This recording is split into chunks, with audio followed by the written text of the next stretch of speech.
Halo, nama saya John Christian. Kalian bisa sebut saya John, dan saya akan menjadi tutor kimia kalian untuk beberapa bulan ke depan.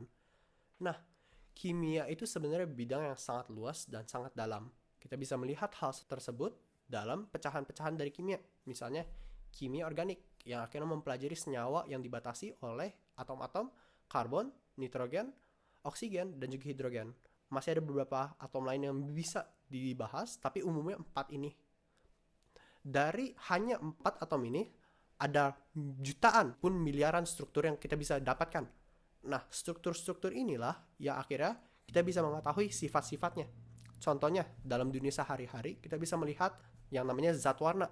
Zat warna organik itu umumnya terdiri dari yang namanya kromofor, atau misalnya gugus-gugus nitroso, dan juga struktur-struktur lainnya, yang umumnya berupa ikatan konjugasi dalam kasus senyawa organik.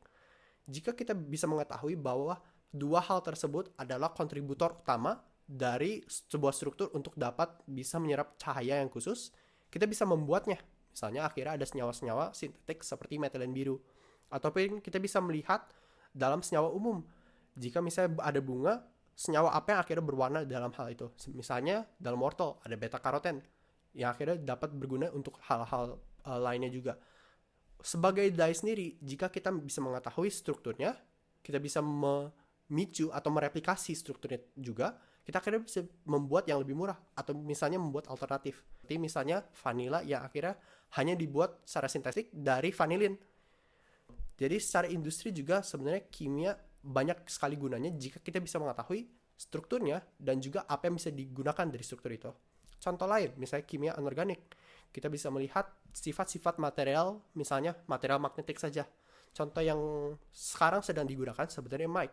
Mic itu terbuat dari diafragma yang akhirnya jika kita mengeluarkan vibrasi suara, dia itu akan ikut bergetar. Getaran ini karena dia adalah material yang magnetik akan membuat perubahan dari medan magnet, dan medan magnet yang berubah itu dapat ditangkap atau diubah menjadi signal listrik dan akhirnya menjadi signal digital.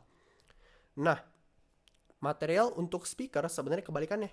Kita punya diafragma juga yang sifatnya magnetik, dan kita punya coil yang saat dikirimkan sinyal dengan amplitude yang sesuai dengan suara kita saat direkam, dia itu akan ikut bergetar dan menghasilkan suara yang sama.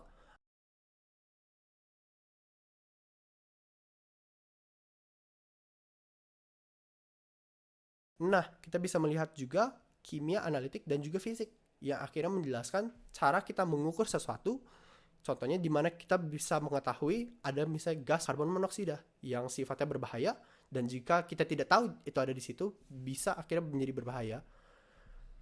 Nah, kalau misalnya kita ngomongin kimia fisik, itu nanti kalian akan mempelajarkan juga di TPB. Misalnya, kita akan mempelajari saat sebuah material atau senyawa berubah fasa, dia itu bisa menyerap ataupun mengeluarkan energi. Contohnya saat transisi dari cair ke gas, kita mempunyai struktur yang akhirnya random atomnya, tapi dia itu masih berdekatan. Saat menjadi gas, dia itu akan terjadi ekspansi yang menghasilkan energi kinetik pada masing-masing atom itu untuk membesar. Nah, karena itu transisi dari cairan ke gas mengakibatkan suhu dari lingkungan itu untuk berkurang. Sebaliknya, transisi dari gas ke cairan menyebabkan suhu di lingkungan untuk naik.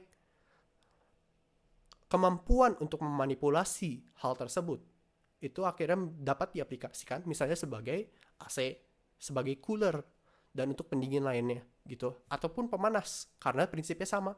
Jika kita mempunyai materi, kita bisa menyerap energi dengan materi itu, kita bisa mendinginkan. Jika kita bisa mengeluarkan energi itu, kita bisa menjadikan itu sebagai pemanas, seperti misalnya heating pad.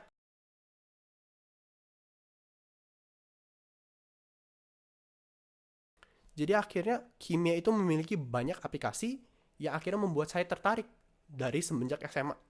Dan akhirnya saya itu bisa melihat juga dunia dengan lebih kritis. Contohnya lagi, kalau misalnya lem dari cairan saat ditaruh dan dikenalkan dengan udara, tiba-tiba dia bisa menjadi padat dan keras dan bisa merekat kepada beberapa, tapi tidak semua dari permukaan. Kemampuan itulah yang akhirnya bisa membuat kita lebih peka. Dan saya berharap juga dengan saya menjadi tutor kalian, saya bisa membagikan antusiasme saya, dan juga saya bisa membagikan pemikiran saya dan pengetahuan saya terhadap bidang kimia.